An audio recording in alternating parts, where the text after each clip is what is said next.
is a bit of a generational issue. My dad, who's a really smart guy, 2 graduate degrees from Harvard, 72 years old, mechanical engineer, he struggles understanding the concept because remember, they grew up in a gold-backed based world, right, currency world, to then a central bank, full faith and credit world, fiat world, to what we're going into now. And so it is an abstract paradigm shift for them.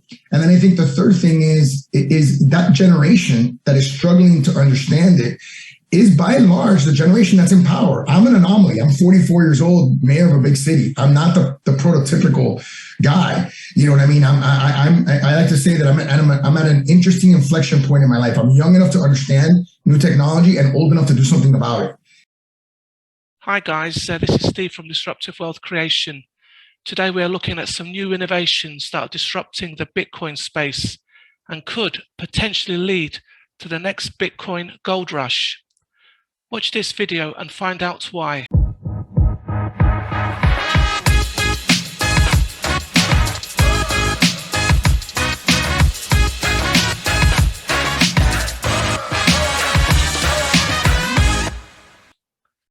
First, let me say thank you to all my subscribers for helping me reach 500 subs.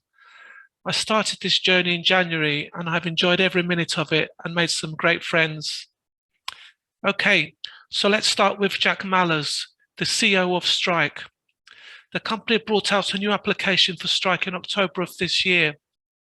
Listen to Jack explain what it does.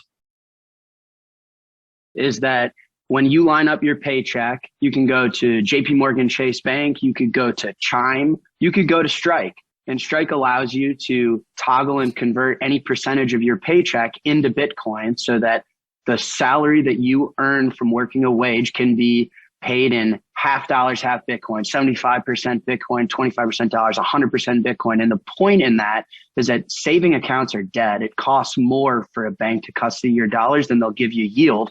So how do you save money?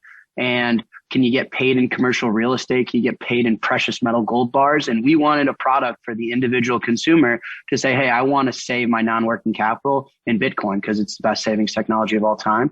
And that's it. It's really dead simple. You hand your form to your employer and from then on out for the rest of eternity, you can get paid in Bitcoin, whatever percentage you want. So who is getting paid all or part of their salaries in Bitcoin? Let's get back to the mayor of Miami to explain. So first of all, a while back, I pledged that I wanted to allow my employees to get paid in Bitcoin, allow our residents to be able to pay for fees and taxes in Bitcoin, which we're still working on, and then eventually potentially hold Bitcoin on our balance sheet. So we've accomplished step 1 already. Our CIO, Mike Sarasti, was the first City of Miami employee to use Strike and to be able to get paid in Bitcoin. I said, you know what, I gotta follow him. I gotta, like Jack would say, you gotta lead by example. And, and so I decided to do it. And then of course, Eric Adams, I think the mayor of Tampa, the mayor of Jacksonville, I think Jack was telling me up to 6 mayors already across the United States are taking either all or some percentage in Bitcoin, their salaries. When I started talking about Bitcoin, in terms of paying our employees a percentage or whatever they want to, like Jack said, it can be whatever they want, right? Bitcoin I think was like at 40,000. So it's gone up 50%. People talk a lot about the volatility, particularly people that don't like Bitcoin for whatever reason. They like to talk about the volatility, but they don't talk about the year-over-year gains, which is crazy. I don't understand how they can talk about one thing without the other, which is really the more relevant statistic, right? And so, it's amazing. And with inflation certainly being underreported, as we all know, it's an important hedge, and it's becoming the base currency for many, many people. So now let's hear what Jack has to say about the internet and Bitcoin. Give the world a singular global protocol. So whether you want to ask a friend what they're doing for dinner, whether you want to Google the best restaurant in town, whether you want to buy tickets to the Bear game, all of those communication efforts are all just an internet request, an HTTPS TCP/IP request. The internet is one singular protocol for communication. Today, money is still in pigeon land, where if you're in the US, you've got Cash App and Venmo. Western Union is for remittance. But if you go to Starbucks, do you use Western Union? No, you use your Visa card. But if you're online and you buy some merchandise, you use Stripe. They're independent, bifurcated, closed networks to accomplish monetary settlement. What Bitcoin and the Lightning Network does is it gives the world a global singular protocol for monetary settlement in the same way that the internet is a global singular protocol for communications. Okay. So let's just unpick what Jack has said. In essence, once the Bitcoin and Lightning Network goes fully mainstream, there'll be no need to use different services for your payments. You'll be able to use Bitcoin and the Lightning Network, just as you can use Bitcoin almost anywhere in the world without having to use different currencies and paying different charges.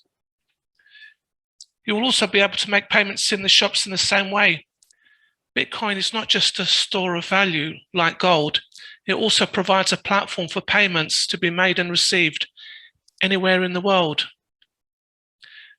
At the moment, payment processors like Visa and MasterCard charge companies like Costco 2.9% fees. Those fees are made up of MasterCard and Visa taking the credit risk, taking on the counterparty risk, taking on the balance sheet float, taking on fixed costs with necessary intermediaries to advance the payment of settlement. With the Lightning Network, there are no fixed costs, and the Lightning Network can charge as little as 0.5%, and MasterCard cannot compete.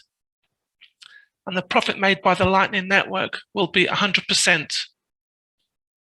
To understand it better, it's a bit like one company buying paper, printing a newspaper and carrying out all the distribution costs, when you can just go on the internet and see it for free or pay a small charge. Remember, Bitcoin is internet money. Literally a few days ago, Twitter became a money payment provider. So it's only a matter of time that young people who have the Bitcoin mindset will start using Bitcoin and Lightning Network for cheaper and more efficient ways of saving money.